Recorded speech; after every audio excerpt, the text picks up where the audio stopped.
Umuulan ng banayad noong araw na yon, iyong uri ng ulan na hindi nagmamadali, na parang may sariling kwento na gustong ikwento sa bawat patak na bumabagsak sa lupa. Sa gilid ng kalsada, kung saan nagtatagpo ang liwanag ng mga ilaw at ang dilim ng hapon, nakatayo ang isang lalaki na tila wala ng lugar sa mundo. Marumi ang kanyang damit, gusot ang buhok, at ang mga mata niya ay walang direksyon, parang naghahanap ng isang bagay na hindi niya matandaan. Ngunit sa gitna ng katahimikan ng ulan, may isang maliit na tinig ang pumutol sa lahat. Isang batang babae na tumakbo papunta sa kanya nang walang pag-aalinlangan, yakap agad ang katawan niyang tila ba matagal na niyang hinintay. "Papa," sabi ng bata. Mahina ngunit buo ang paniniwala, na para bang ang salitang iyon ay hindi kailangang patunayan. Natigilan ng lalaki, hindi dahil sa lamig ng ulan, kundi dahil sa bigat ng salitang yon na parang may kung anong gumalaw sa loob niya. Hindi niya alam kung bakit, ngunit sa sandaling iyon, may kung anong pamilyar sa yakap ng bata. Isang init na hindi niya maipaliwanag. Tiningnan niya ito, dahan-dahan, parang natatakot na baka maglaho ang sandaling yon kung kikilos siya ng mabilis. "Ako? Papa?" Bulong niya, halos hindi marinig, na parang tinatanong hindi ang bata, kundi ang sarili niya. Ngunit ang bata, si Mengmeng, ay ngumiti lamang, iyong ngiti na walang bahid ng duda, at lalo pang yumakap, na para bang sinasabi niyang hindi na kailangan ng sagot dahil alam na niya ang katotohanan. Sa di kalayuan, may isang babaeng nakatayo, payong ang tanging harang sa ulan, ngunit hindi nito kayang takpan ang lamig sa kanyang mga mata. Si Shun Nianchu, ang kanyang tingin ay matalim, puno ng pag-aalinlangan, at may halong galit na pilit niyang pinipigil. Hindi siya lumapit agad. Pinanood niya lamang ang eksena, ang sariling anak na yakap, ang isang estranghero, at ang estrangherong iyon na tila ba hindi alam kung paano huminga sa gitna ng sitwasyon.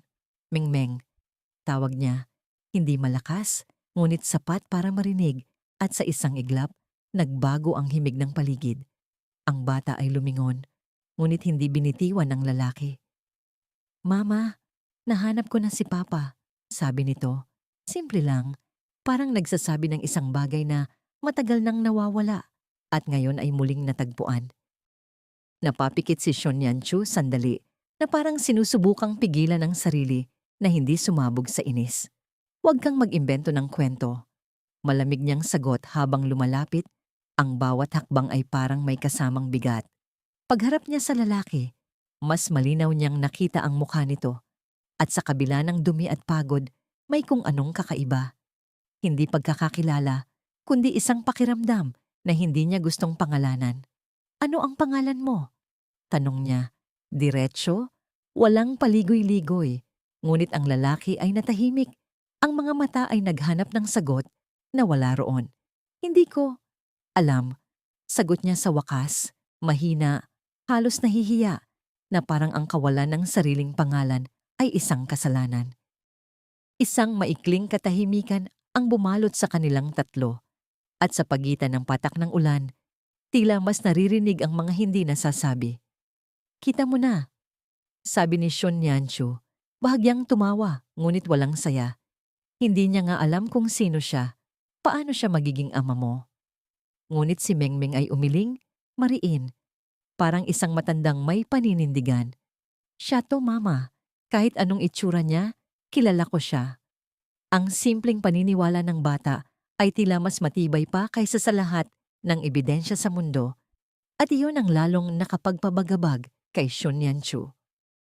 Mula sa kanyang bag, kinuha ng bata ang isang gusot na larawan, iniabot sa ina, at sa unang tingin pa lang, may kung anong kumabog sa dibdib ng babae.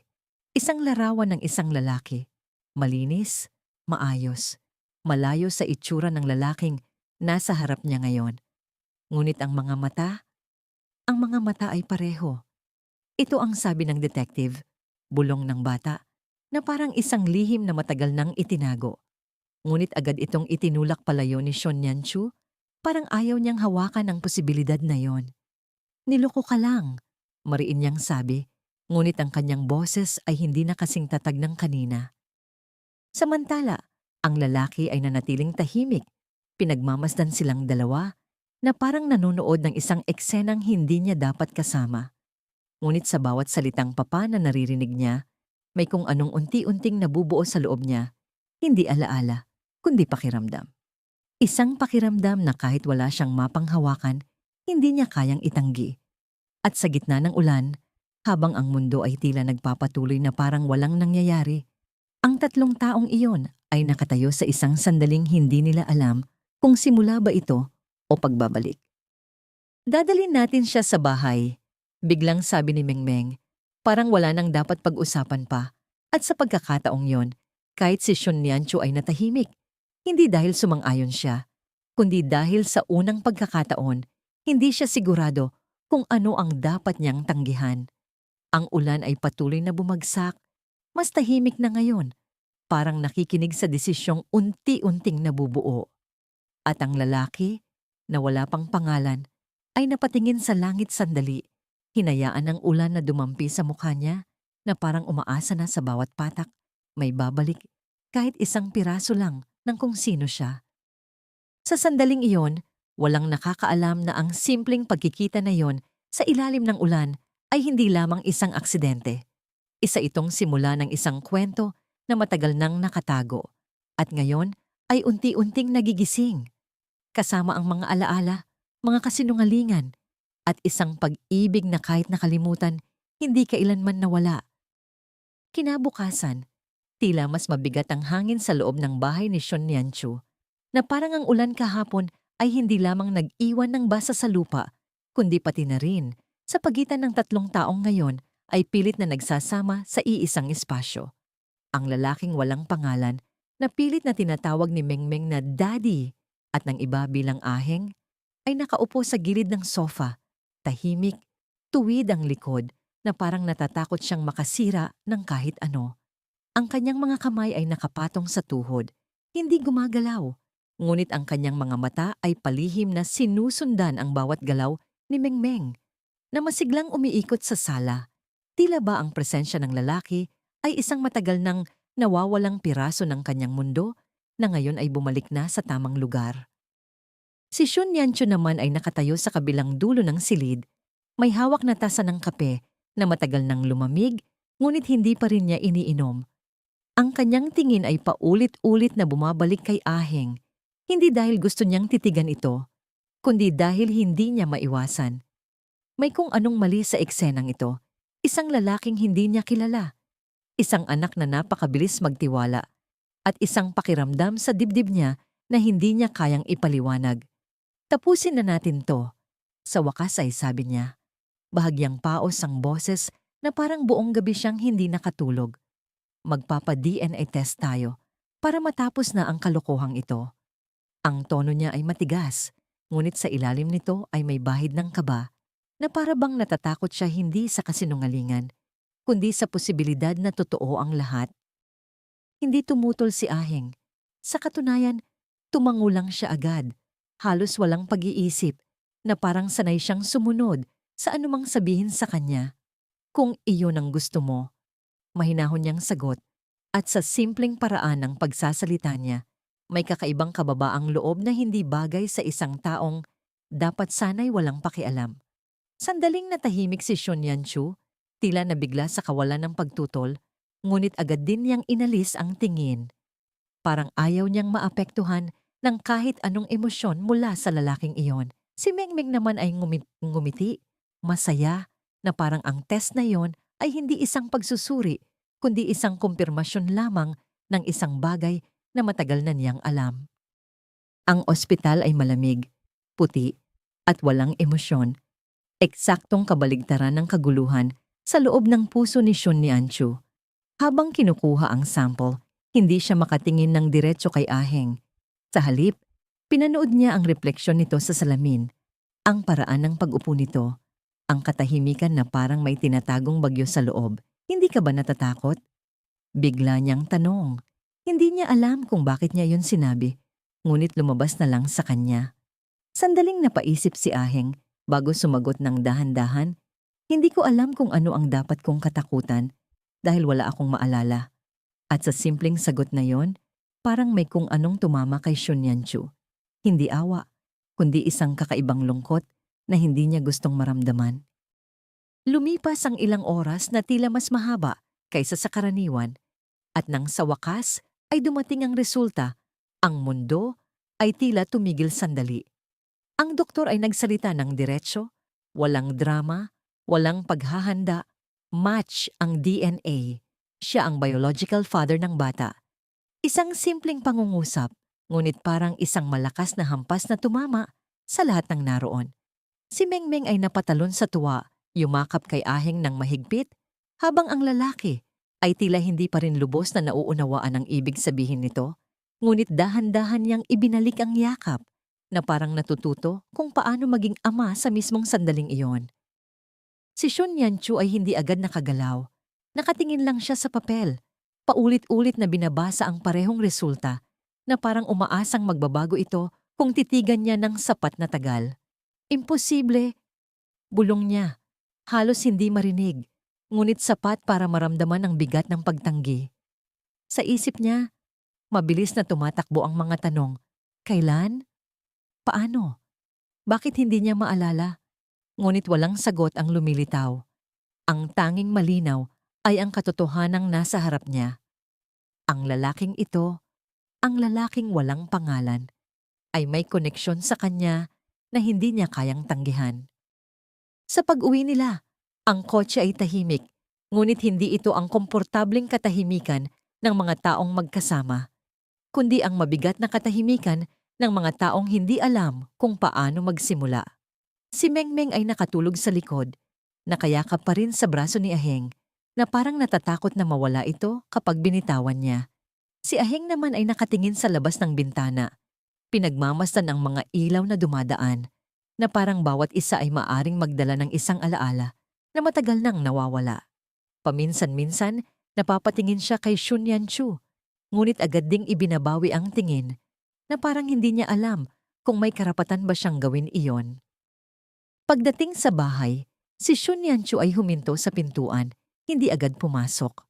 Tumingin siya kay Aheng, diretso, sa unang pagkakataon na walang galit, kundi purong pagkalito. Hindi ibig sabihin nito ay naniniwala ako sa'yo, sabi niya. Ngunit ang boses niya ay hindi na kasing lamig ng dati. Mananatili ka dito. Pansamantala. Para sa anak ko. Tumango si Aheng. Hindi nagtanong, hindi nagduda, na parang sapat na sa kanya ang pahintulot na manatili. Ngunit bago siya makapasok, sandali siyang tumingin sa bahay, sa ilaw na nagmumula sa loob. At sa kakaibang pakiramdam na ito, ang lugar na matagal na niyang hinahanap kahit hindi niya alam. Sa gabing iyon, habang tahimik ang lahat at ang ulan ay muling bumalik, mas mahina ngunit mas malalim ang tunog, si Shunyanchu ay nakatayo sa tabi ng bintana, pinagmamasdan ng patak ng tubig na dahan-dahang dumadaloy sa salamin. Sa likod niya, sa kabilang silid, naririnig niya ang mahihinang tawa ni Mengmeng at ang mababang boses ni Aheng na parang sinusubukang magkwento ng isang bagay na siya mismo ay hindi pa lubos na nauunawaan. At sa unang pagkakataon, naisip niya kung ang lahat ng ito ay totoo, kung ang lalaking iyon ay bahagi ng kanyang nakaraan, ano pa ang hindi niya maalala? Sa labas, ang ulan ay patuloy na bumabagsak, ngunit ngayon ay tila mas tahimik, mas mabagal, na parang hindi na ito nagdadala ng lungkot, kundi ng isang bagay na mas malalim. Isang paalala na kahit ang mga bagay na nawala ay maaring bumalik, ngunit hindi kailanman sa parehong paraan. Gabi na nang tuluyang tumahimik ang bahay, ngunit hindi ibig sabihin noon ay natapos na ang ingay sa loob ng kanilang mga isip. Sa labas, patuloy ang ulan, hindi na malakas kundi pino at tuloy-tuloy. Parang isang lihim na hindi kayang sabihin ng direkta. Sa loob ng kusina, nakatayo si Aheng sa harap ng kalan, hawak ang sandok na tila ba isang bagay na hindi niya dapat alam gamitin, ngunit sa bawat galaw niya ay may kakaibang natural na ritmo, na para bang ang katawan niya ay may sariling alaala, kahit ang isip niya ay walang mahugot. Pinagmamasdan siya ni Shunyanchu mula sa may pintuan, hindi niya alam kung gaano na siya katagal nakatayo roon, ngunit hindi siya gumagalaw. na parang natatakot na kapag kumilos siya ay mawawala ang eksenang yon. Isang lalaking hindi niya kilala, ngunit kumikilos sa loob ng bahay niya na parang matagal na itong tahanan. Hindi mo kailangang gawin yan, sabi niya sa wakas, ngunit hindi niya itinago ang bahagyang pag-aalinlangan sa boses niya. Lumingon si Aheng, sandaling natigilan. Pagkatapos ay ngumiti ng bahagya, iyong ang ngiti na hindi pilit, ngunit hindi ring ganap na sigurado. Sabi ni Mengmeng, gusto mo raw ng mainit na pagkain bago matulog. Sagot niya, simple lang. Ngunit sa likod nito ay may kakaibang pagnanais na maging kapaki-pakinabang. Sandaling hindi nakasagot si Shun Nianchu. Sa halip, tumingin siya sa kawali, sa usok na dahan-dahang umaangat, at sa amoy na pamilyar kahit hindi niya maalala kung kailan niya ito huling naamoy. Marunong ka pala magluto, mahina niyang sabi, halos sa sarili lang, ngunit narinig pa rin ni Aheng. Hindi ko alam, sagot niya, at sa pagkakataong iyon, parehong natahimik ang dalawa. Dahil ang sagot na iyon ay mas mabigat kaysa sa tanong. Pagkatapos kumain, si Mengmeng ay agad na sumiksik sa tabi ni Aheng. Ang maliit niyang katawan ay parang natural na lugar ang bisig ng lalaki. Daddy, bukas ihatid mo ako sa school, ha? Sabi niya, nakatingala. Ang mga mata ay kumikislap sa ilaw ng sala. Tumango si Aheng, walang pagdadalawang isip. Oo, ihahatid kita. Sa gilid, nakaupo si Shun Nianchu, pinagmamasdan ng eksena. At kahit pilit niyang kinukumbinsi ang sarili na pansamantala lamang ito, may kung anong unti-unting lumalambot sa loob niya. Ngunit agad niya itong tinanggihan, ibinaba ang tasa ng tsaa na hindi pa rin niya nauubos at tumayo. Matulog ka na, Mengmeng. May pasok ka pa bukas, sabi niya. Pilit na bumabalik sa dati niyang tono, ngunit hindi na ito kasing talim tulad ng dati. Kinabukasan, ang liwanag ng umaga ay pumasok sa bahay na parang walang alam sa lahat ng nangyari, tahimik at normal. Ngunit ang pakiramdam ay hindi na pareho. Sa harap ng salamin, si Shun Nianchu ay nakatayo, nakatingin sa sarili niya na parang may hinahanap na sagot sa mukha niya. Paano nangyari to? Bulong niya, hinahawakan ng sentido na parang may alaala na gustong lumabas ngunit hindi kayang mabuo. Sa likod niya, narinig niya ang mahinang katok at bago pa siya makasagot, bumukas ang pinto at sumilip si Aheng. Bahagyang nag-aalangan.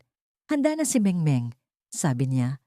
At sa simpleng paraan ng pagsasalita niya, parang walang kahit anong komplikasyon sa mundo. Sa labas ng paaralan, hinawakan ni Mengmeng ang kamay ni Aheng, hindi mahigpit, ngunit sapat para iparamdam na ayaw niyang kumalas. Daddy, pag nagtanong sila, sabihin mo na ikaw ang papa ko, okay? Sabi niya, at tumango lang si Aheng. Kahit hindi niya lubos na nauunawaan kung bakit mahalaga yon. Sa di kalayuan, nakatingin si Shun Nianchu, ang kanyang mga mata ay sumusunod sa dalawa. At sa sandaling iyon, parang may kung anong bumalik, isang eksena na halos kapareho, isang lalaki, isang bata, at siya. Ngunit bago pa niya mahuli ang buong alaala, nawala na naman ito, parang usok na tinangay ng hangin. Habang abala ang araw sa labas, sa kabilang bahagi ng lungsod, isang madilim na silid ang puno ng tensyon. Isang lalaki, ang nakaupo sa malaking upuan. Ang mga daliri ay marahang kumakatok sa mesa na parang binibilang ang oras na lumilipas. 5 taon na, malamig niyang sabi. Ang boses ay may halong pagkainip at galit. At hindi niyo pa rin mahanap ang isang taong dapat matagal nang patay. Sa harap niya, nakatayo ang ilang tao. Nakayuko, hindi makatingin sa kanya. Hindi sapat ang paghahanap. Dagdag niya, mas mababa ang tono, ngunit mas delikado. Gusto ko ng resulta. Ang pangalang Luyuan ay muling lumutang sa silid, parang multong hindi matahimik, isang taong dapat wala na. Ngunit patuloy na nag-iiwan ng bakas sa bawat galaw ng mundo nila. May balita, boss. Maingat na sabi ng isa. May batang babae na nakapagbukas ng safe. Tumigil ang lalaki sa pagkatok ng daliri. Ang kanyang mga mata ay unti-unting lumiwanag, hindi sa tuwa kundi sa interes. Safe? Tanong niya. Dahan-dahan, Yung safe na kahit kami ay hindi mabuksan, tumango ang tauhan. At ang bata, may koneksyon sa isang lalaking walang pagkakakilanlan. Isang maikling katahimikan ang sumunod, ngunit sa pagkakataong ito, ang katahimikan ay puno ng panganib. Hanapin niyo sila, utos ng lalaki, malamig, walang pag-aalinlangan, dahil kung ang patay ay nagsisimula ng gumalaw, ibig sabihin may hindi pa tapos. Sa labas ng bintana, ang ulan ay muling bumuhos, mas malakas ngayon, na parang sinasabayan ang pagdating ng isang bagyong hindi lamang sa langit, kundi sa buhay ng mga taong hindi pa handa sa katotohanan. Samantala, sa kabilang dulo ng lungsod, si Aheng ay naglalakad pa uwi, hawak ang maliit na bag ni Mengming, habang ang bata ay masayang nagkukuwento tungkol sa eskwela. Nakikinig siya, tahimik, ngunit sa bawat salita ng bata, may kung anong unti-unting nabubuo sa loob niya. Hindi alaala, kundi isang pakiramdam na ito ang dapat niyang gawin, na ito ang buhay na dapat niyang yakapin. At sa likod nila, si Shun Nianchu ay naglalakad ng kaunti ang pagitan. Pinagmamasdan silang dalawa. At sa unang pagkakataon, hindi niya iniisip kung sino ang lalaking yun dati, kundi kung sino siya ngayon. Ngunit hindi niya alam na habang unti-unti niyang tinatanggap ang presensya nito, may mga mata na nakatingin sa kanila mula sa malayo, nagmamasid, naghihintay, at unti-unting lumalapit. Dala ang mga tanong na matagal nang nakabaon at ang mga sagot na maaaring magwasak sa lahat ng pilit nilang binubuo. Hindi agad napansin ni Shun Yanchu ang sasakyan na ilang beses nang dumaan sa parehong kalsada. Mabagal, halos hindi halata. Parang isang anino na natutong sumabay sa galaw ng lungsod. Sa loob nito, may dalawang lalaking tahimik na nakamasid. Ang mga mata ay nakatutok sa maliit na pamilya na naglalakad pa uwi. Isang babae, isang bata, at isang lalaking tila walang halaga sa unang tingin. Ngunit ang katahimikan sa loob ng kotse ay hindi dahil sa kawalan ng interes, kundi dahil sa bigat ng posibilidad. Sigurado ka? Tanong ng isa, hindi inaalis ang tingin sa labas. Ang bata, siya ang nagbukas ng safe? Tumango ang kasama niya, mabagal, at may nagsabi, ang lalaking kasama niya, kahit mukhang pulubi, may kakaiba. Sa sandaling iyon, tila mas lumakas ang ulan, bumabagsak sa windshield na parang nagtatangkang takpan ng lahat ng nangyayari. Ngunit hindi kayang burahin ng ulan ang mga matang iyon na patuloy na sumusunod, naghihintay ng tamang sandali. Sa loob ng bahay, ang gabi ay muling bumalot sa katahimikan, ngunit hindi ito ang katahimikang payapa. Si Mengmeng ay tulog na, nakahiga sa gitna ng kama. Ang maliit niyang kamay ay mahigpit na nakahawak sa manggas ni Aheng, na parang kahit sa panaginip ay ayaw niyang pakawalan ito. Si Aheng ay nakaupo sa gilid ng kama, hindi gumagalaw. Pinagmamasdan ng bata na tila ba bawat paghinga nito ay mahalaga. Hindi niya alam kung bakit, ngunit ang simpleng eksenang iyon ay nagdadala ng kakaibang bigat sa dibdib niya. Isang pakiramdam na hindi niya kayang pangalanan, ngunit hindi rin niya kayang iwasan. Sa may pintuan, nakasandal si Shun Yanchu, tahimik na pinapanood silang dalawa. Hindi niya alam kung kailan nagsimula ang ganitong mga sandali. Ang pagtingin niya sa kanila na hindi na puno ng pagtutol, kundi ng isang uri ng pag-iingat na parang natatakot siyang masira ang isang bagay na hindi pa ganap na bubuo. Hindi ka pa matutulog? Tanong niya sa wakas, mahina ang boses, na parang ayaw niyang magising si Mengmeng o ang sarili niyang damdamin. Lumingon si Aheng, bahagyang nagulat, bago sumagot. Matutulog na rin ako. Gusto ko lang siguraduhin na mahimbing ang tulog niya. Sandaling natahimik si Shun Yanchu, at sa pagkakataong iyon, may isang imahe ang biglang sumagi sa isip niya. Isang lalaking nakaupo sa parehong paraan. Isang bata na natutulog sa tabi nito, at siya, nakatayo sa pintuan, nanonood. Ngunit bago pa niya maunawaan ang buong larawan, nawala na naman ito. Parang isang panaginip na hindi niya mahuli kahit pilitin niya. Huwag kang masyadong masanay, bigla niyang sabi. Pilit na ibinabalik ang sarili sa realidad. Pansamantala lang to. Ngunit kahit siya, Naramdaman niyang ang salitang iyon ay hindi na kasing tibay tulad ng dati. Kinabukasan, isang hindi inaasahang bisita ang dumating. Isang matandang babae. Ang tindig ay matikas, ang mga mata ay mapanuri, na parang kayang basahin ang buong pagkatao ng isang tao sa isang tingin lang. Nyanshu, tawag niya. Hindi naghihintay ng paanyaya bago pumasok. Narinig ko na may lalaki ka raw sa bahay. Ang tono niya ay hindi nagtatanong, kundi naghuhusga. Si Shun Yanchu ay napabuntong hininga. Alam niyang darating ang sandaling ito, ngunit hindi niya inaasahan na ganito kabilis. Hindi yun ang iniisip mo, sagot niya. Mahinahon ngunit may halong pagod. May kinalaman siya kay Mengmeng. Sa likod, lumabas si Aheng mula sa kusina, hawak ang isang tasa ng tubig, at sa sandaling nagtagpo ang kanilang mga mata, may kakaibang tensyon ang bumalot sa silid. Ang matandang babae ay hindi agad nagsalita. Sa halip, pinagmasdan niya si Aheng mula ulo hanggang paa, parang sinusukat ang halaga nito, hindi bilang tao, kundi bilang isang posibilidad. Ito, tanong niya, may halong pagdududa. Ito ang sinasabi mong ama ng bata? Hindi sumagot si Aheng, ngunit bahagyang yumuko, hindi bilang pag-amin kundi bilang respeto, na lalong nagpatigil sa matandang babae. Hindi siya angkop sa buhay mo, diretsahang sabi nito, lumingon kay Shun Yanchu. Pinaghirapan mo ang lahat ng meron ka ngayon. Huwag mong hayaang sirain yan ng isang taong hindi mo kilala.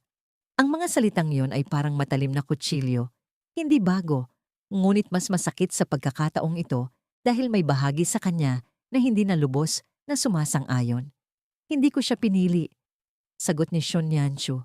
Bahagyang mas matigas ang boses, pero nandito siya at may dahilan. Sa gilid, si Mengmeng ay lumabas mula sa kwarto, hawak ang paborito niyang laruan, at nang makita ang matandang babae, agad siyang kumunot ang noo. Bakit ka nandito? Tanong niya. Diretso, walang takot. Ayoko sayo. Napangiti ang matanda, ngunit hindi ito mainit na ngiti. Bata ka pa, hindi mo pa naiintindihan. Sagot nito, ngunit si Mengmeng ay umiling. Mahigpit na hinawakan ang kamay ni Aheng. Masama ka, sabi niya, at sa simpleng pahayag na yon, tila mas mabigat pa kaysa sa anumang argumento. Ang eksena ay naging mas tahimik pagkatapos noon, ngunit ang tensyon ay nanatili. Parang ulap na hindi pa handang maglaho. Nang tuluyang umalis ang matandang babae, iniwan niya ang isang pakiramdam na hindi agad mawawala. Isang paalala na ang mundo sa labas ay hindi kasing simple ng mundo na unti-unting binubuo sa loob ng bahay na yon. Sa hapon na yon, habang nag-iisa si Aheng sa sala, may kung anong gumalaw sa isip niya. Isang imahe, isang mesa, isang malaking silid, mga taong nakatingin sa kanya, at isang boses na tumatawag ng isang pangalan. Ngunit bago pa niya marinig ang kabuuan nito, napahawak siya sa ulo, napapikit, na parang ang alaala mismo ay masakit. Aheng? Tawag ni Shun Yanchu mula sa likod, at agad niyang ibinaba ang kamay, pilit na ngumiti. Ayos lang ako, sabi niya, ngunit ang pawis sa noo niya ay nagsasabi ng kabaligtaran. Hindi siya pinilit ni Shun Yanchu na magpaliwanag. Sa halip, lumapit siya, bahagyang nag-alangan. Bago marahang hinawakan ang braso nito, isang simpleng kilos, ngunit sa sandaling iyon, parang may kung anong nagbago. Hindi ito pag-amin, hindi rin ito pagtanggap, kundi isang hakbang, maliit, ngunit hindi na maibabalik.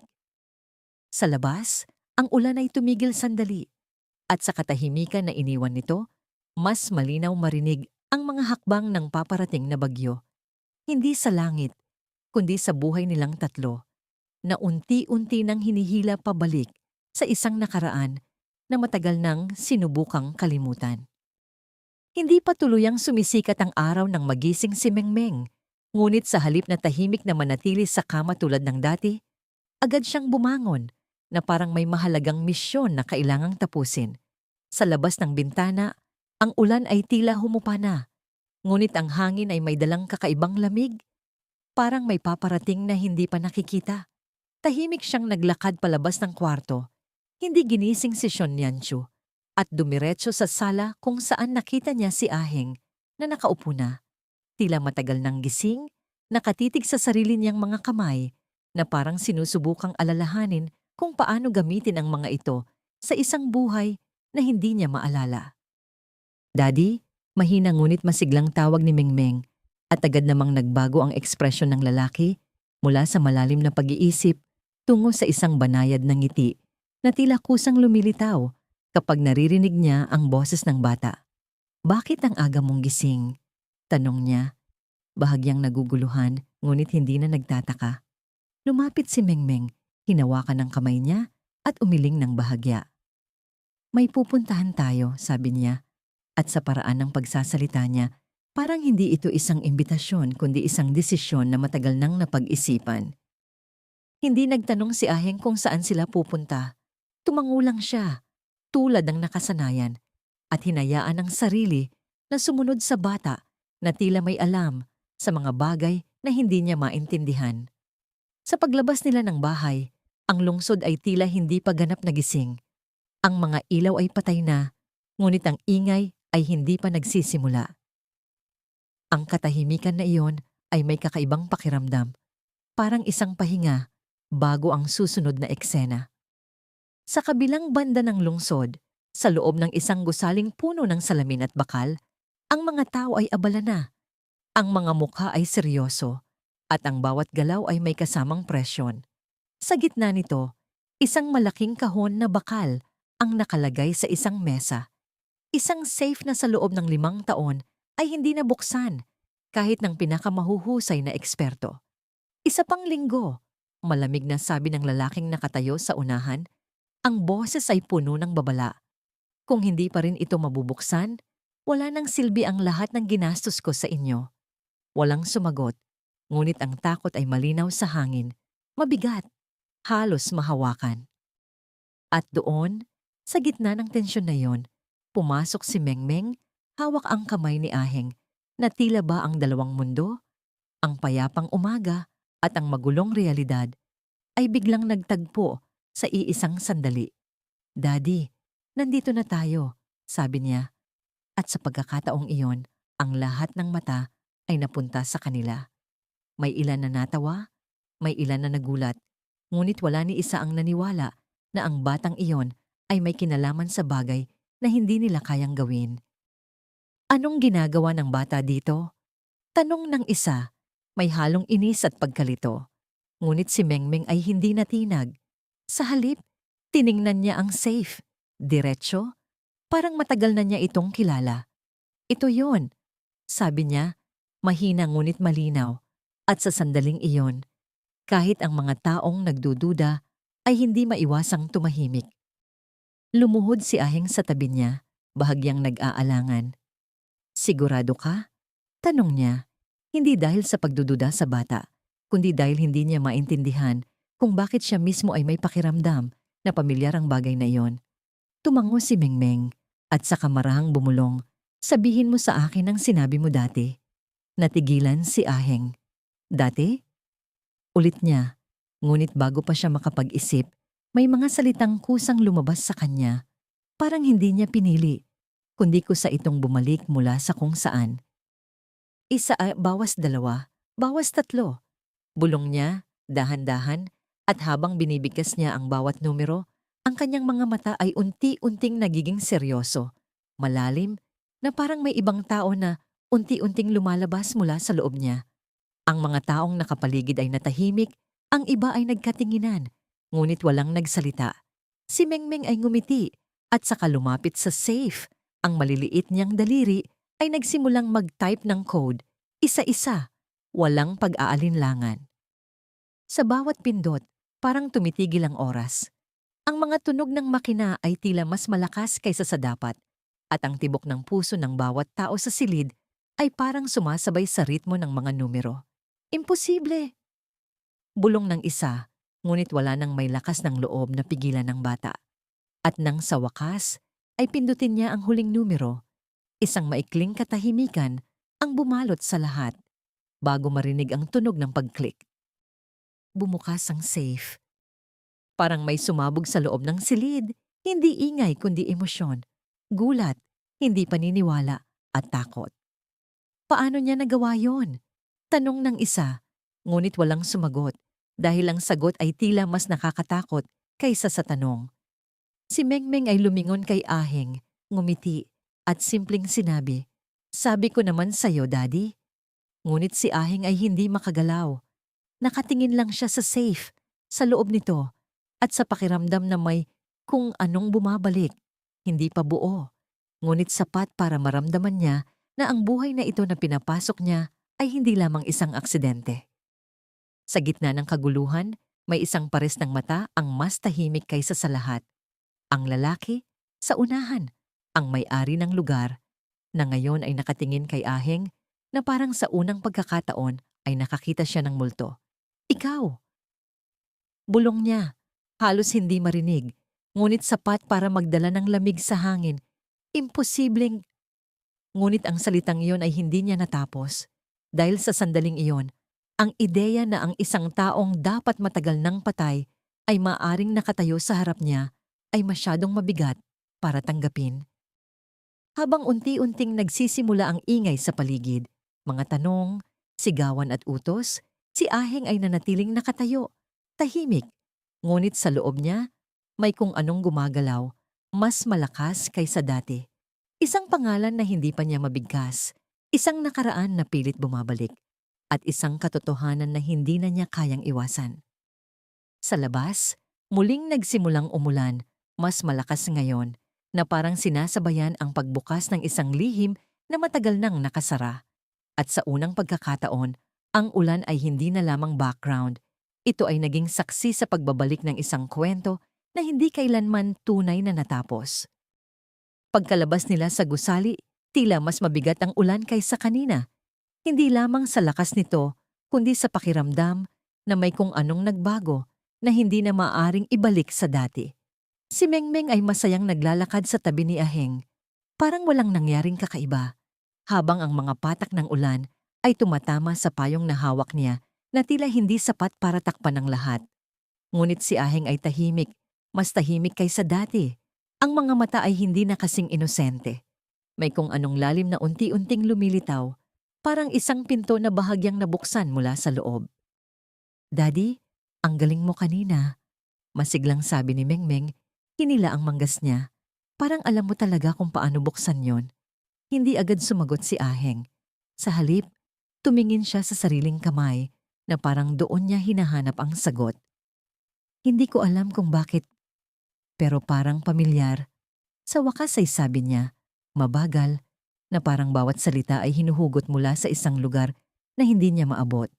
Tumango si Mengmeng, parang inaasahan na niya yon, at ngumiti na parang may alam siyang lihim na hindi pa kayang intindihin ng matatanda. Sa bahay si Shunyanchu ay naghihintay sa sala. Ang ilaw ay bukas, ngunit hindi nagbibigay ng init. Nang marinig niya ang tunog ng pinto, agad siyang tumayo. Ang mga mata ay puno ng tanong na hindi niya pa tinatanong. "Nasaan kayo ng ganito katagal?" Tanong niya. Diretso, ngunit hindi galit. May halong pag-aalala na pilit niyang tinatago. Si Mengmeng ang unang sumagot, mabilis, excited. "Mama, nabuksan ko yung safe, tulad ng sabi ni Daddy." Ang katahimikan na sumunod ay hindi agad nabasag. Nakatingin si Shunyanchu kay Aheng. Diretso, parang hinahanap ang kahit kaunting pahiwatig na magpapaliwanag sa lahat. "Anong ibig sabihin niya?" Tanong niya. Dahan-dahan, ngunit ang tono ay may bigat na hindi maaring iwasan. Napahinga si Aheng, saka umiling. Bahagyang nalilito. "Hindi ko rin maintindihan, pero may mga bagay na parang alam ko na hindi ko dapat alam." Hindi agad sumagot si Shunyanchu. Lumapit siya ng kaunti. Sapat lang para makita ang mga mata nito ng mas malinaw. At sa sandaling iyon, may kung anong kumislap. Isang pamilyar na lalim, isang anyo ng kumpiyansa na hindi bagay sa lalaking nakilala niya nitong mga araw. Ngunit bago pa niya mahuli ang kahulugan nito, nawala rin agad. Parang anino na sumunod lang sa liwanag at agad ding naglaho. Gabing iyon, hindi makatulog si Shunyanchu. Nakahiga siya, ngunit ang mga mata ay nakabukas. Nakatingin sa kisame na parang doon niya makikita ang sagot. Sa kabilang silid, Naririnig niya ang mahinang paghinga ni Mengmeng at ang halos hindi marinig na paggalaw ni Aheng, at ang simpleng presensya nila ay parang masyadong malapit, masyadong totoo. Sino ka ba talaga? Bulong niya.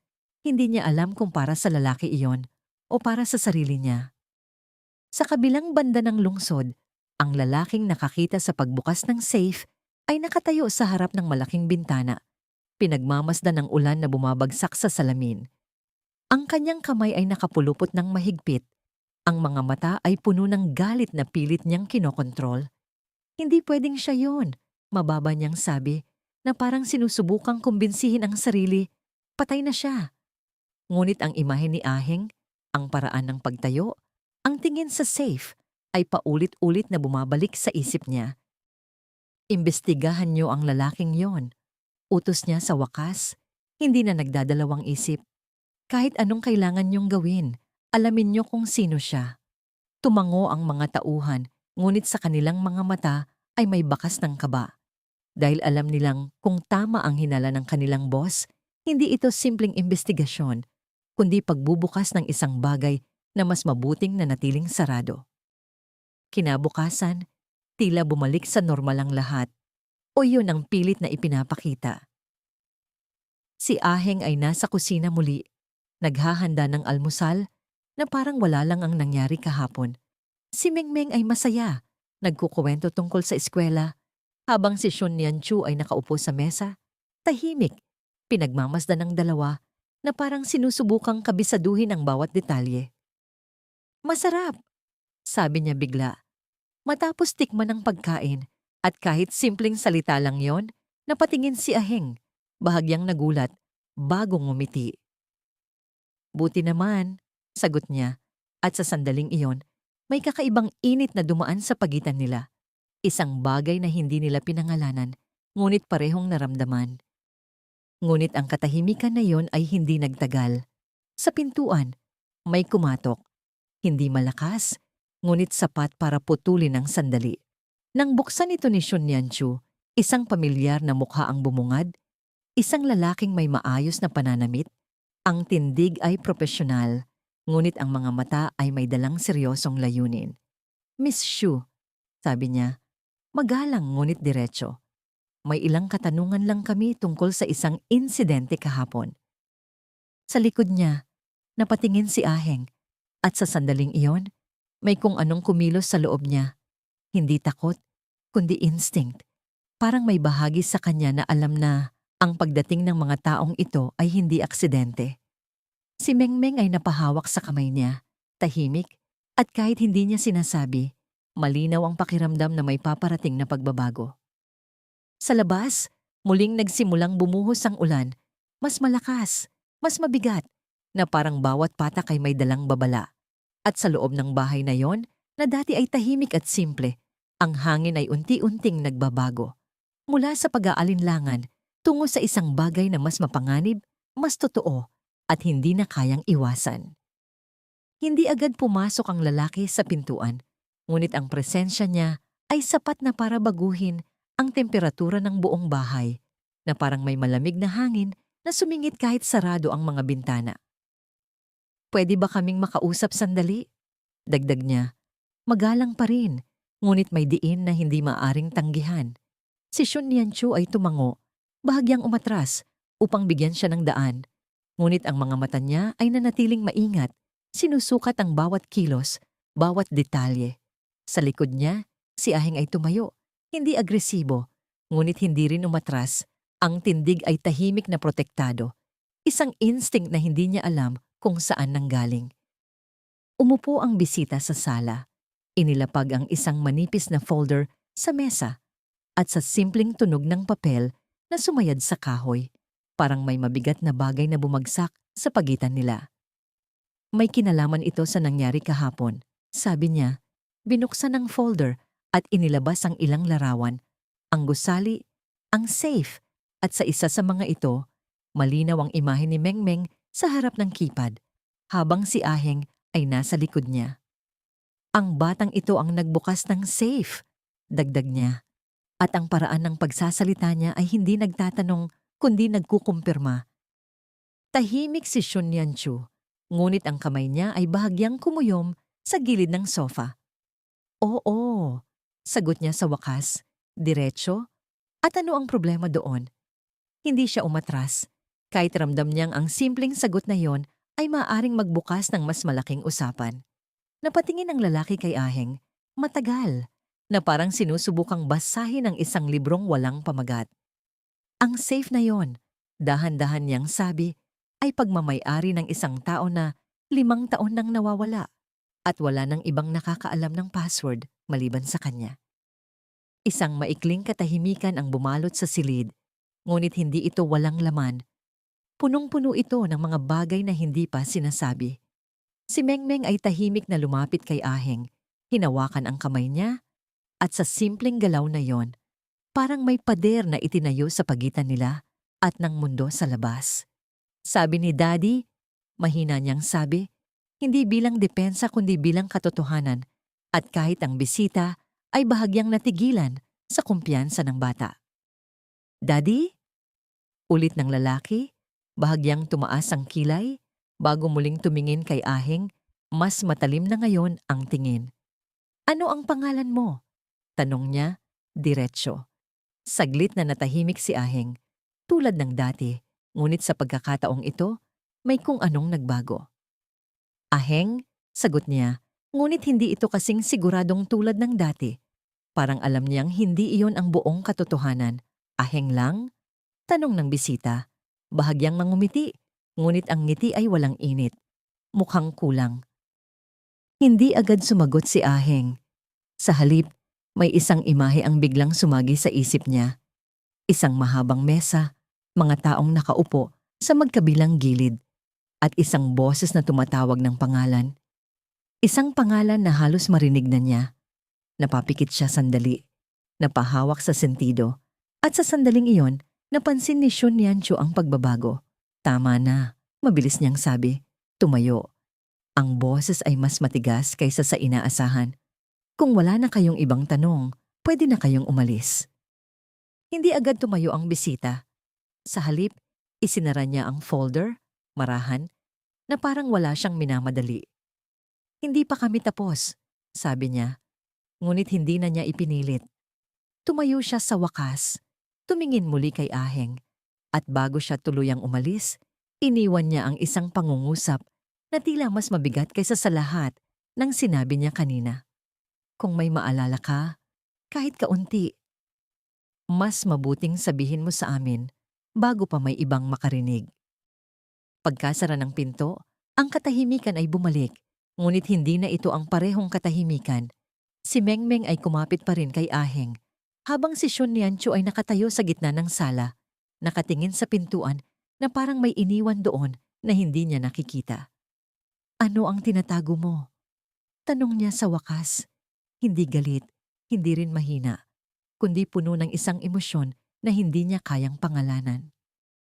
Hindi agad sumagot si Aheng. Lumapit siya ng kaunti, hindi masyadong malapit, ngunit sapat para maramdaman ang presensya niya.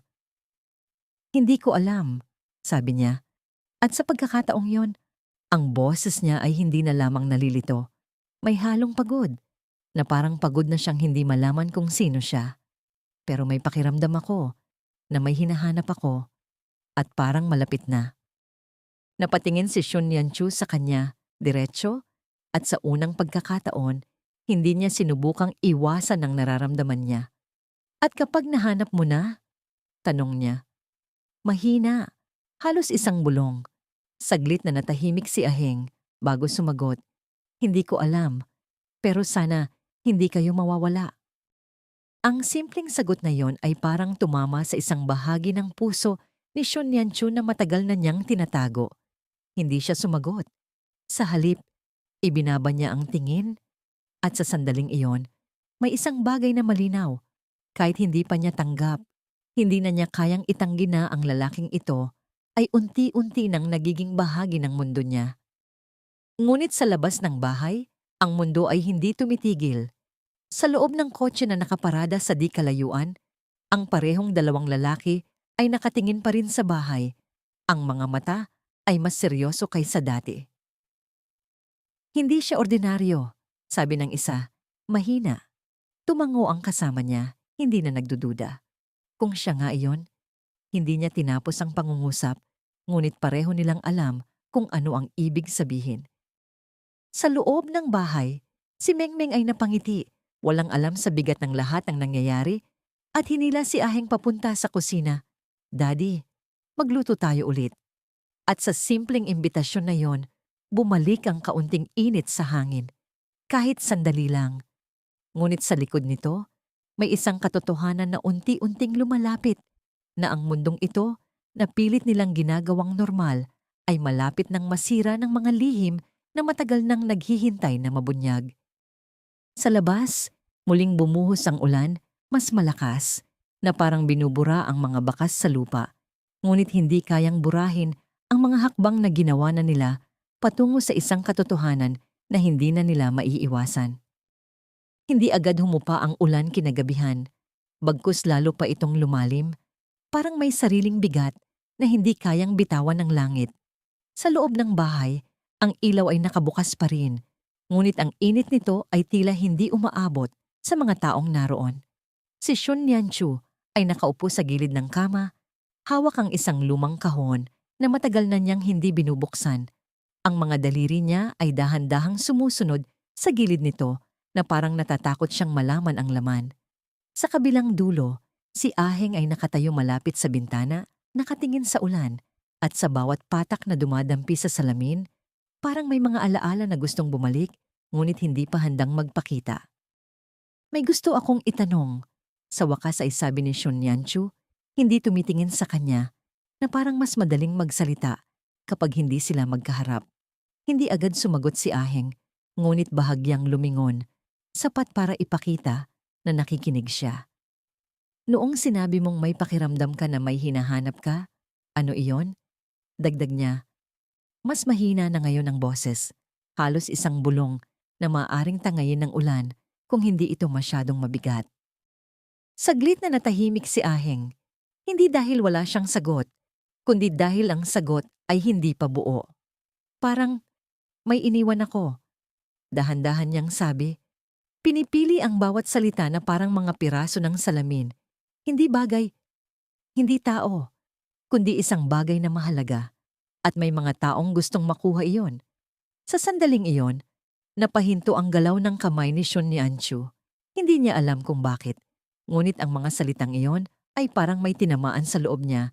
Isang bahagi na matagal nang tahimik. Dahan-dahan niyang binuksan ang kahon. Sa loob, may ilang lumang papel, mga dokumento na hindi niya naaalala kung kailan niya itinago. At sa ilalim nito, isang kontrata, nakatiklop, ngunit malinaw pa rin ang tinta. Ito ba ang hinahanap mo? Tanong niya, hindi sigurado kung bakit niya ito inilabas, ngunit may kung anong nagtulak sa kanya. Lumapit si Aheng, ang mga hakbang ay mabagal, na parang bawat hakbang ay papalapit sa isang katotohanang hindi niya handang harapin. Nang makita niya ang papel, hindi niya ito agad hinawakan, ngunit ang mga mata niya ay tila kinikilala ito kahit hindi niya alam kung bakit. Hindi ko alam, bulong niya, ngunit sa sandaling iyon, may isang imahe ang sumabog sa isip niya. Isang silid, puno ng tao. Ang kontrata na yon ay nasa mesa. At siya, nakatayo, pumipirma, habang may mga matang nakatingin, nag-aabang. Napahawak siya sa ulo, napapikit, at sa unang pagkakataon, ang sakit ay hindi lamang pisikal. Parang ang alaala mismo ay pilit na bumabalik. Masyadong mabilis, masyadong malakas. Aheng! Mabilis na lumapit si Shun Nianchu. Hinawakan ang braso niya. Ang boses ay puno ng pag-aalala na hindi na niya tinago. Tama na, huwag mo nang pilitin. Ngunit hindi agad bumitaw si Aheng. Sa halip, dahan-dahan niyang hinawakan ang kontrata at sa simpleng pagdampi ng kamay niya rito, parang may isang piraso ng mundo ang bumalik sa kanya. Ako? Nandito ako noon? Bulong niya. Hindi bilang tanong kundi bilang isang bagay na unti-unting nagiging sigurado. Sa kabilang bahagi ng lungsod, ang parehong lalaki na nag-utos ng investigasyon ay nakaupo sa madilim na opisina. Hawak ang isang larawan. Larawan ni Aheng, kuha mula sa surveillance. Hindi na ito coincidence, malamig niyang sabi. Ang mga mata ay puno ng determinasyon. Kung hindi siya ang kapatid ko, bakit parang siya? Sa mesa, may isa pang dokumento, isang ulat tungkol sa DNA test na kinuha mula sa isang hibla ng buhok.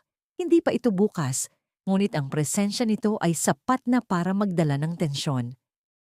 Buksan mo, utos niya sa tauhan, at nang mabuksan ang sobre, ang katahimikan ay mas mabigat kaysa sa anumang salita.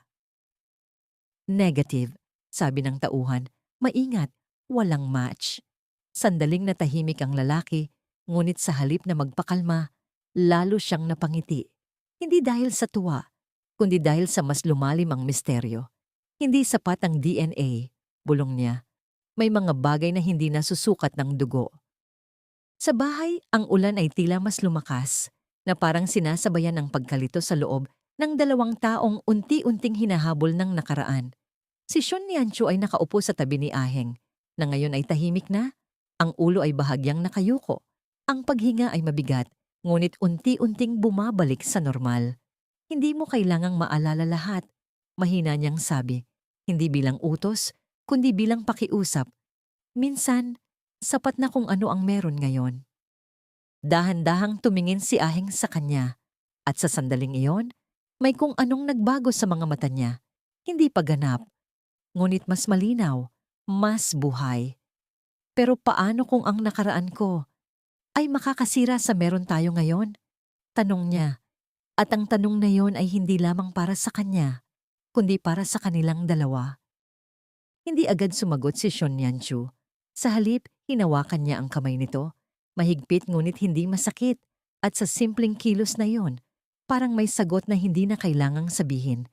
Kung darating man yon, sa wakas ay sabi niya, tahimik ngunit matatag, sabay nating haharapin. Sa kabilang silid, si Mengmeng ay natutulog. Ang mukha ay payapa. Walang alam sa bagyong unti-unting lumalapit. Ngunit kahit sa kanyang panaginip, parang may kung anong gumagalaw. Isang mundo na mas malaki kaysa sa naiintindihan niya at isang papel na siya mismo ang may hawak. Sa labas, ang ulan ay patuloy na bumabagsak, ngunit sa pagkakataong ito, parang hindi na ito nagtatago ng lihim, kundi naghahanda para ibunyag ang lahat. Hindi agad tumigil ang ulan kinabukasan, ngunit nagbago ang ritmo nito. Hindi na ito basta pagbuhos, kundi parang isang paalala na may darating na hindi maiiwasan. Sa loob ng bahay, ang umaga ay tila normal, ngunit may kakaibang tensyon na nakasabit sa hangin. Parang isang salitang hindi pa nasasabi ngunit alam na ng lahat. Si Mengmeng ay masiglang nagkukuwento habang kumakain. Ang kanyang tinig ay malinaw at walang bigat, habang si Aheng ay tahimik na nakikinig. Paminsan-minsan ay ngumingiti, ngunit ang mga mata niya ay may lalim na hindi na maikakaila. Si Shun Yanchu naman ay nakaupo sa tapat nila, pinagmamasdan ng bawat galaw, na parang sinusubukang tandaan ng lahat bago ito magbago. Daddy, pupunta tayo ulit doon? Tanong ni Mengmeng, may kislap sa mata. Ngunit bago pa makasagot si Aheng, mabilis na sumingit si Shun Yanchu. Hindi na muna. Hindi niya itinaas ang boses, ngunit sapat ang diin para iparamdam na hindi iyon pakiusap kundi desisyon. Sandaling natahimik si Mengmeng, ngunit tumango rin. Parang naiintindihan, kahit hindi lubos na malinaw sa kanya kung bakit. Sa kabilang dulo ng lungsod, ang opisina ng Lee Group ay puno ng galit na hindi na tinatago. Ang lalaking tinatawag na second young master ay nakatayo sa harap ng mesa. Ang mga papel ay nakakalat at ang kanyang boses ay mas mataas kaysa sa dati. Isang bata. Isang bata ang nagbukas ng safe na hindi niyo mabuksan sa loob ng 5 taon. Walang sumagot. Ang mga taong nasa harap niya ay nakayuko. Hindi dahil sa respeto, kundi dahil wala silang maibigay na paliwanag. Hindi ito basta aksidente, dagdag niya. Mas mababa ang boses ngunit mas mapanganib. May nagtuturo sa batang yon. At kung sino man iyon, kilala niya ang kapatid ko. Sa sandaling iyon, ang pangalan na matagal nang hindi binabanggit ay muling bumalik sa silid, parang multo na hindi mapalayas. Luyuan, bulong niya. At kahit siya, hindi niya napansin na bahagyang nanginig ang kamay niya. Dalhin niyo ang bata. Utos niya sa wakas. Diretso, walang pag-aalinlangan, hindi para saktan, kundi para malaman ang totoo. Ngunit kahit malinaw ang utos, may kaba sa hangin. Dahil alam ng lahat na ang katotohanan iyon ay maaring hindi nila kayang kontrolin. Sa bahay, ang tahimik na umaga ay biglang nabasag ng tunog ng isang sasakyan na huminto sa labas. Hindi agad lumabas si Shun Nanchu, ngunit ang pakiramdam sa dibdib niya ay parang may kung anong humihila pababa. Manatili kayo dito, sabi niya kay Aheng at Mengmeng. Ngunit bago pa siya makalapit sa pintuan, may kumatok. 3 beses, hindi malakas, ngunit may diin na hindi maaaring ipagwalang bahala. Pagbukas niya ng pinto, 3 lalaking nakasuot ng maayos ang nakatayo roon. Ang mga mukha ay walang emosyon, ngunit ang presensya ay sapat para iparamdam na hindi sila basta bisita. Miss Shu, sabi ng nasa unahan, magalang ngunit diretso. May kailangan lang kaming itanong sa bata. Hindi pwede. Agad na sagot ni Shun Yanchu, walang pag-aalinlangan. Ngunit bago pa siya makapagsara ng pinto, narinig ang maliit na tinig mula sa likod. Mama, okay lang. Si Mengmeng ay lumapit. Hinawakan ng kamay ni Aheng at tumingin sa mga lalaki na parang hindi sila nakakatakot. Ngunit si Aheng, sa sandaling iyon, ay hindi na tulad ng dati. Ang tindig niya ay bahagyang nagbago.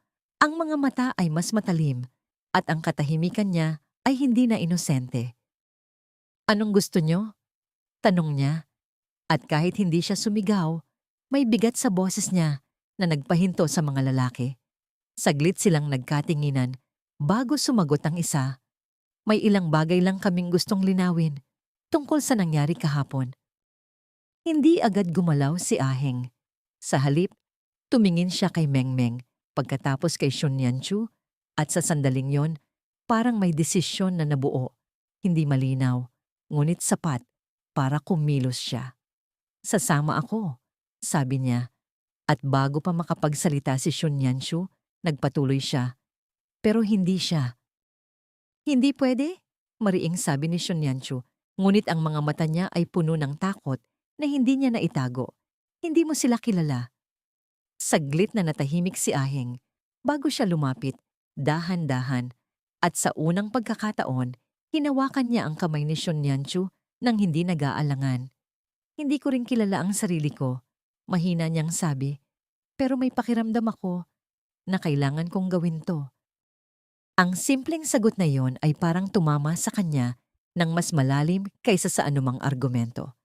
Hindi niya agad binitawan ang kamay nito, ngunit unti-unti lumuwag ang kapit niya. Hindi dahil pumayag siya, kundi dahil hindi na niya kayang pigilan. Babalik ka, sabi niya. Hindi tanong, kundi utos na may halong pakiusap. Tumango si Aheng at sa sandaling iyon, may kung anong hindi nila kailangang sabihin pa. Habang umaalis ang sasakyan, si Mengmeng ay nakatayo sa may pintuan. Ang maliit niyang kamay ay mahigpit na nakahawak sa damit ni Shun Yanchu. Mama, babalik si Daddy, di ba? Tanong niya. At kahit gusto niyang sumagot ng may katiyakan, ang tanging nagawa ni Shun Yanchu ay yumuko at yakapin siya ng mahigpit na parang sa simpleng yakap na yon ay mapipigilan niya ang anumang darating.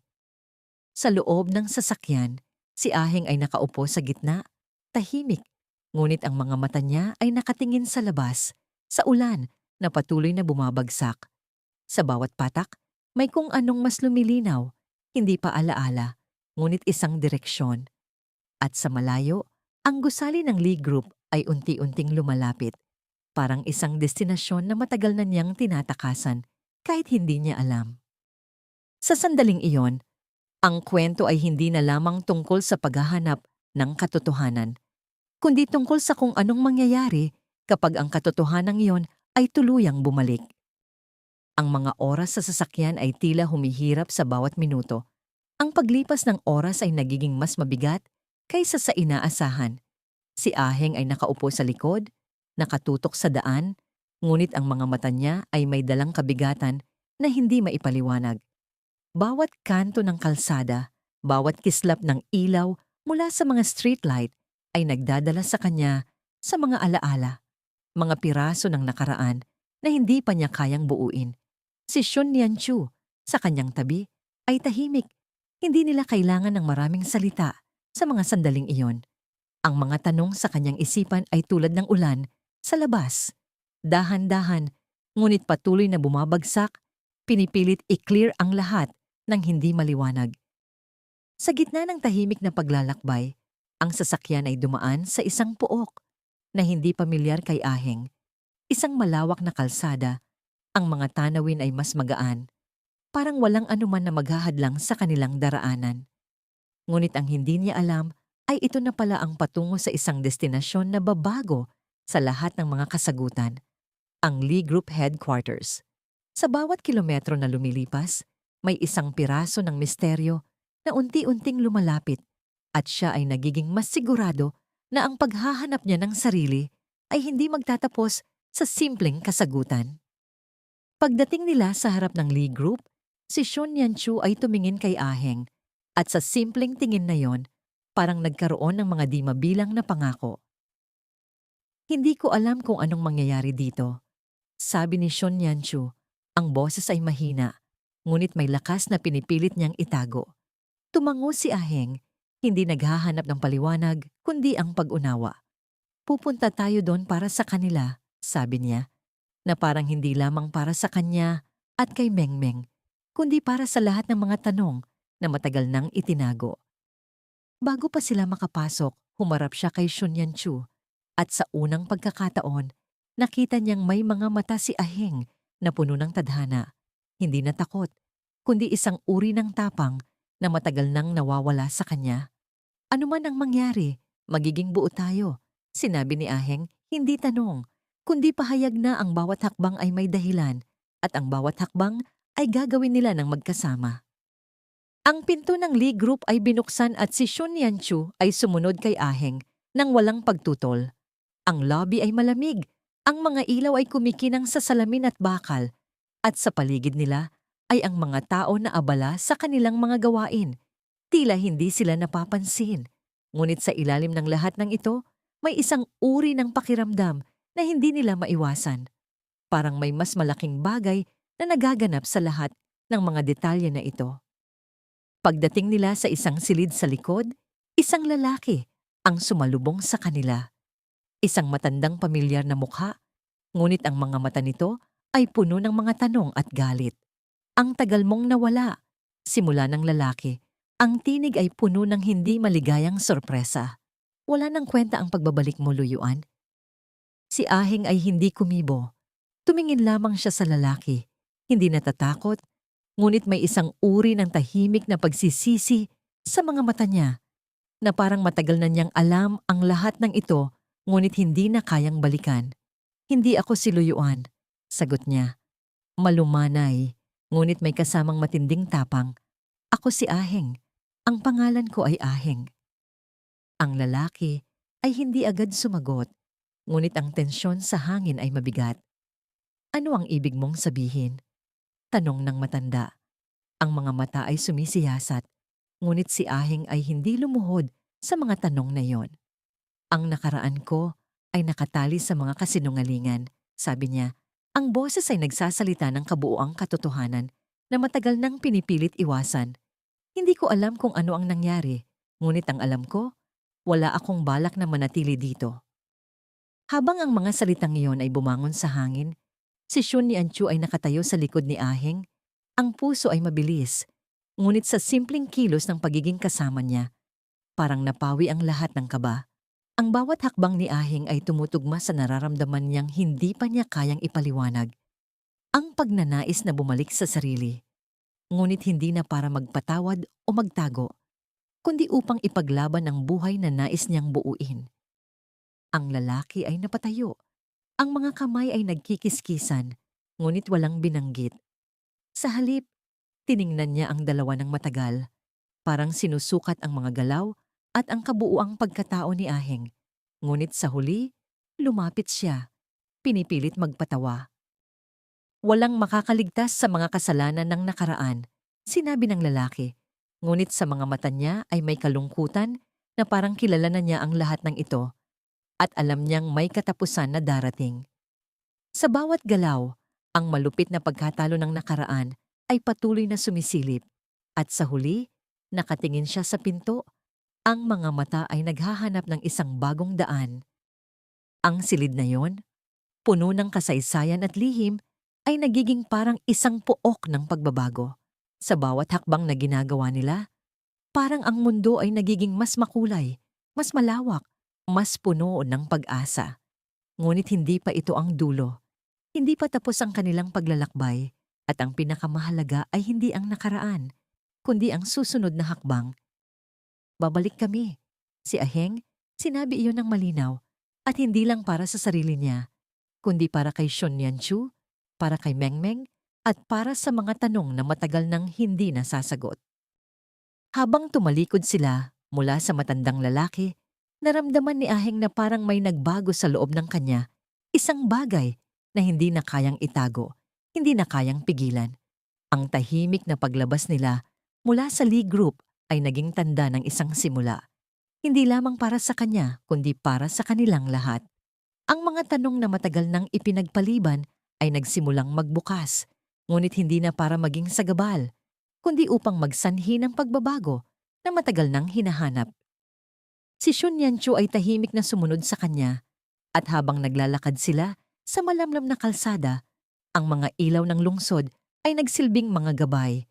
Ngunit sa ilalim ng mga ilaw na yon, may isang uri ng kalungkutan na patuloy na naglalakbay kasama nila. May mga bagay pa tayong hindi alam, sabi ni Shun Yanchu. Ang boses ay mas malalim kaysa dati, ngunit may bakas ng determinasyon. Pero ang mahalaga ay hindi ang mga tanong na yon, kundi kung paano tayo haharapin ang mga sagot. Tumango si Aheng, ngunit sa mga mata niya, may isang uri ng pag-aalala na hindi pa nawawala. Hindi ko alam kung paano, pero sa lahat ng nangyari, gusto ko lang na maging buo kami. Ang mga salitang iyon ay tahimik, ngunit sa ilalim ng mga ito, may isang bagay na tumitibok na hindi nila kayang ipaliwanag. Ang pakiramdam ng muling pagsasama, muling paghahanap ng kanilang lugar sa mundo. Si Mingmeng, na tahimik na sumunod sa kanila, ay hindi pa rin nakakalimot sa magkasunod na nangyari. Dad, do you think everything will be okay? Tanong niya. Ang boses ay puno ng kabiguan at takot na hindi pa rin matanggal. Si Aheng ay lumingon. Ang mga mata ay puno ng sinseridad. At sa isang simpleng ngiti, sumagot siya. Yes, everything will be fine. We'll make it together. Ngunit habang ang mga salitang iyon ay bumangon sa hangin, ang mga mata ni Shun Yanchu ay hindi na muling nakatingin kay Aheng. Hindi dahil hindi siya naniniwala sa kanya, kundi dahil may isang bagay na nagbabalik sa isip niya. Isang mukha, isang pangalan, at isang katotohanan na hindi pa rin kayang tanggapin. Sa likod ng kalsada, may isang sasakyan na tahimik na sumusunod sa kanila. Ang mga mata ng mga lalaki, sa loob, ay hindi rin mababasa. Walang kaalam-alam si Aheng, ngunit si Shun Yanchu, sa simpleng kilos, ay nagbigay ng isang signal sa sasakyan na hindi nila dapat sundan. At sa kabila ng lahat, alam niyang may bahagi ng kanyang buhay na hindi na muling magiging pareho. Hindi lahat ng mga lihim ay kailangang sabihin, sabi ni Shun Yanchu, isang pangungusap na wala sa plano. Ngunit sa loob ng mga salitang yon, may kabiguan, may sakit na pilit niyang tinatago. Si Aheng ay tumigil sa kalsada, ang mata ay tumaas, at tinitingnan ang madilim na langit, na parang pinipilit makuha ang sagot na matagal nang nawawala. May mga bagay sa ating nakaraan na kailangan nating hayaan, sagot niya, dahan-dahan, ngunit ang tono ay puno ng kasiguraduhan. Ang mahalaga ay ang mga hakbang na gagawin natin. Ngunit sa mga hakbang na yon, habang naglalakad sila patungo sa hinaharap, ang mga anino ng nakaraan ay patuloy na sumusunod. Ang mga tanong na hindi pa rin natutugunan. Ang mga lihim na patuloy na sumusubok ipaalala. Isang gabi na puno ng mga tanong ang nagsimula ng unti-unting magsanhi ng masalimuot na pagbabago. Pag-uwi nila sa bahay, isang bagong pakiramdam ang umabot sa kanila. Hindi pag-asa, ngunit pagkakaroon ng lakas upang tumayo sa kabila ng lahat ng takot. Ang bawat isa sa kanila, kahit na hindi alam ang lahat ng sagot, ay nagsimulang magtakda ng mga bagong landas. Si Mengmeng ay tumayo sa tabi ni Aheng, ang mga mata ay puno ng pag-aalala. Ngunit siya rin ay nagsimulang magtiwala sa lakas ng kanyang ama. Si Xun Yanchu ay tumingin sa paligid ng bahay at sa isang sandali, napansin niya ang mga bagay na dati niyang hindi pinapansin. Ang tahimik na pagkakaroon ng isang tahanan, ang mga maliliit na bagay na nagiging tanda ng kanilang pag-asa. Ang ulan ay tumigil at sa ilalim ng mga ulap, nagsimulang magpakita ang mga bituin na parang isang senyas na ang lahat ng bagay ay dahan-dahang nagsisimula ng magbago. Ngunit kahit na ang mga bituin ay nagbigay ng liwanag, ang daan patungo sa kalayaan mula sa mga tanong ay matagal pa. Isang paglalakbay na puno ng mga pagsubok, ngunit hindi kayang pigilan. Sa araw na sumunod, ang mundo ay nagbukas ng isang bagong kabanata para kay Aheng, Xun Yanchu at Mengmeng. Ang mga tanawin sa labas ng bintana ay mas maliwanag, hindi dahil sa araw, kundi dahil sa bagong pananaw na nagsimulang magbukas sa kanilang mga mata. Sa bawat patak ng ulan na natuyo, parang may isang piraso ng kanilang nakaraan na natutunan nilang bitawan. Hindi ito naging madali, ngunit sa bawat hakbang na kanilang ginawa, nagsimulang bumangon ang isang bagong pag-asa, isang pag-asa na hindi nakabatay sa mga kasinungalingan, kundi sa katotohanan na sila, sa huli, ay magkasama. Si Xun Yanchu ay nakaupo sa may sala, ang mga mata ay nakatingin sa mga ulap sa labas. Hindi siya nagmamadali, ngunit sa bawat paghinga, naramdaman niyang ang mga tanong na matagal nang iniiwasan ay unti-unting nawawala. Hindi pa rin lahat ng bagay ay malinaw, ngunit natutunan niyang tanggapin na hindi laging kailangan na alam ang lahat. Minsan, kailangan mong magtiwala sa paglalakbay. Sabi niya sa sarili, isang pahayag na sa wakas ay natutunan niyang paniwalaan. Sa kabilang dako, si Aheng ay naglalakad sa paligid ng bahay, ang kanyang mga mata ay mas tapat ngayon. Ang mga hakbang na iyon ay hindi lamang simpleng galak, may mas malalim na layunin na siyang nagbigay sa kanya ng lakas. Ang bawat hakbang na tinatahak niya ay tila patungo sa mas malinaw na bukas, na hindi na kinikilala bilang isang paghahanap ng nakaraan, kundi bilang isang pagtanggap ng ngayon. Wala akong alam kung anong mangyayari. Sa wakas ay sinabi niya ng malakas. Pero handa akong lumaban para sa mga tao na mahalaga sa akin. Si Mengmeng, na nakaupo sa isang tabi, ay nagmamasid sa kanilang dalawa. Ngunit ang mga mata niya ay hindi takot, bagkus, puno ng pagtanggap. Alam niyang ang mga magulang niya ay nagsusumikap upang itaguyod ang isang mas magandang bukas. At bilang isang bata, siya ay nagsisimulang magtiwala na ang lahat ay magiging maayos. Nang makalapit siya kay Aheng, nagsalita siya ng malakas. "Daddy, kaya ko na." Lumingon si Aheng at ngumiti. Ang simpleng ngiti ni Mengmeng ay nagbigay ng liwanag sa kanyang puso. Ngiti na puno ng kabataan, ngiti na nagsasabing walang imposibleng mangyari hanggat magkasama sila. "Oo, kaya mo," sagot niya. Ang mga mata ay puno ng pagmamahal at pananampalataya. Sa mga sandaling iyon, natututunan niyang tanggapin na hindi na siya nag-iisa. Kasama ang mga mahal sa buhay, magiging buo siya at magtatagumpay sila. Ngunit sa hindi kalayuan, may isang tao na hindi pa handa sumuko sa mga plano. Isang abogado ng Lee Group na matagal nang nagmamasid sa kanilang buhay ay naglakad patungo sa isang opisina na puno ng mga dokumento. Mga dokumentong hindi pa naisusumpa, mga kasunduan na hindi pa nareresolba. "Hindi tayo titigil," sabi ng abogado sa sarili. Ang mga mata ay puno ng determinasyon. Kung hindi ang nakaraan, ang ngayon ang magiging sanhi ng pagbabalik ni Luyuan. Sa kabila ng lahat ng nangyari, ang Lee Group ay nagsisimula ng muling magplanong magbalik loob sa isang tao na wala na sa kanilang mga mata. Si Aheng o Luyuan, ang may-ari ng lahat ng sekreto at hindi nasagutang tanong. Ang mga plano ng Lee Group ay patuloy na umaandar, ngunit sa mga mata ng kanilang mga leader, nagsisimula silang magduda kung ang kanilang pinag-uusapan ay maaring magdulot ng pagkawasak o isang bagong simula. Sa kabila ng madilim na mga plano, sa loob ng bahay, si Shun Nianchu, Aheng at Mengmeng ay natutunan nilang hindi kailangan lumaban sa lahat ng laban. Kailangan lamang nilang magtiwala sa isa't isa at harapin ang anumang darating, isang hakbang sa bawat pagkakataon. Ang relasyon nila ay pinagtibay ng hindi nila inaasahan, pag-ibig at pagtanggap sa kabila ng lahat ng pagdududa, ng mga tanong at mga lihim. Ang araw ay muling sumik. Ang ilaw nito ay nagbigay liwanag sa madilim na kalsada na kanilang tatahakin, ngunit hindi nila kailangan ng maraming gabay. Ang bawat hakbang na kanilang ginagawa ay nagiging gabay sa sarili, at ang mga susunod na hakbang ay magsasabi ng isang kwento ng pagtanggap, pag-asa at tapang. Ang lahat ng ito ay magtatagumpay, sabi ni Shun Nianchu habang nakatayo sa tapat ng pinto. Pinagmamasdan ng araw na sumisikat, basta't magkasama tayo. Tumango si Aheng, ang mga mata ay puno ng pananalig sa hindi patiyak na bukas. Magkasama tayo, sagot niya. At sa mga salitang yon, natutunan nilang tanggapin na, sa kabila ng lahat ng hinaharap nilang pagsubok, ang kanilang pamilya ay matatag, puno ng pagmamahal at tapang.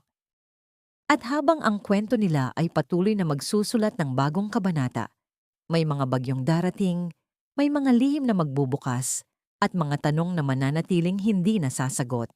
Ngunit ang kanilang kwento ay magsisilbing gabay na ang pinakamahalaga sa lahat ng pagsubok ay ang pagkakaroon ng mga taong mahal mo at ang lakas na magkasama, handa nilang harapin ang kahit ano.